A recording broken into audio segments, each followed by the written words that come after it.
soil is very hard, so my advice is to wet it before you do this with the direct line or the house pipes.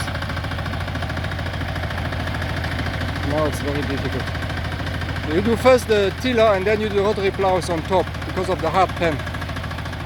Okay, here you would have an example of the rotary plow. It's still very dusty, so you have to make it a bit wet. When the soil is very dry, we'll just get a dust bowl. So you have to wet it a bit. You take ropes, you till it first. You can see the tiller. You can also put the ripper if you want to remove the hard pen.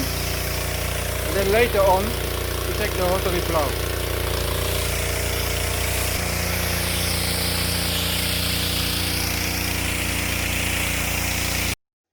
So this is how it looked like afterwards. There's no wires yet, but that is how it is done.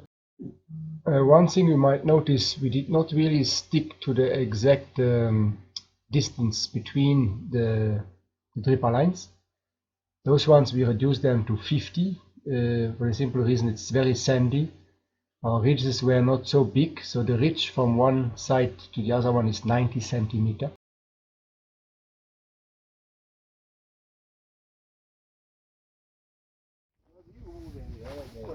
And your tomatoes, you will plant them like that, 40 centimeters, and the next line is in triangle.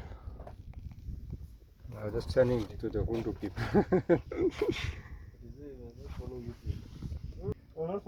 So the spacing is 20 centimeters, so when the tomatoes are big, those dripper lines, they overlap. So it's actually better. And what you can do, let's say you have a tomato here. When the tomato is small, you plant a lettuce. So you do intercropping. Well, that lettuce, after 2 months, you take it out. So before the tomato becomes big and makes leaves, lettuce likes shade anyway, you have double income. First you start having lettuce income before the tomatoes. So you can actually make a lot of money